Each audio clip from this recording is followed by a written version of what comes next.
সম্মানিত সুধী, পবিত্র কোরআনের সূরা আম্বিয়ার ১০৭ নম্বর আয়াতে বলা হয়েছে, আপনাকে প্রেরণ করা হয়েছে বিশ্বজগতের প্রতি রহমত স্বরূপ।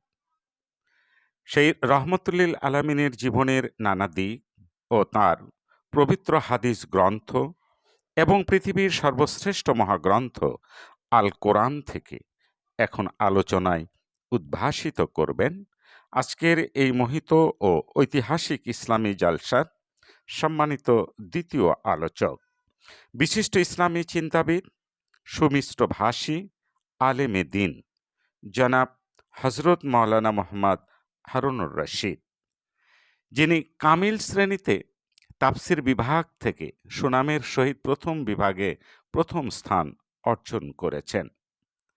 আমি হজরতকে তার মূল্যবান আলোচনা পেশ করবার জন্য আয়োজকের পক্ষ থেকে সবিনয় আহ্বান জানাচ্ছি।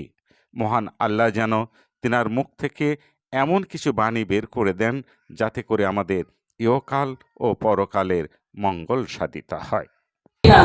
আমাদের আমাদের ভাই পরিচালক সুন্দর করে পরিচালনা করেন, আলহামদুলিল্লাহ বলেন।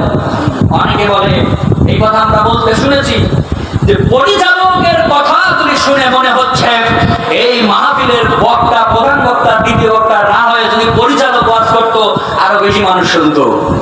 কি ঠিক বললাম? কথা বলেন আমার ভাইরা। বাস্তব আল্লাহ পাক তাকে কণ্ঠ দিয়েছে, বলার ভঙ্গি দিয়েছে, যোগ্যতা দিয়েছে। আল্লাহ পাক তার এই যোগ্যতাকে কোরআনের ময়দানে কবুল করুক, বলেন আমিন। ইচ্ছা করলে এই কণ্ঠ দিয়ে আজ কনসার্টে কথা বলতে পারতেন, যদি বলতেন সুখবর সুখবর সুখবর, আমি আত্রাই থেকে এসেছি। সুন্দর কথা লাগে না ভাই? ভালো লাগে না শুনতে? আল্লাহু আকবার, আল্লাহু আকবার বলেন। প্রিয় ভাইরা, এই কথা বলছিলাম, উস্তুনায়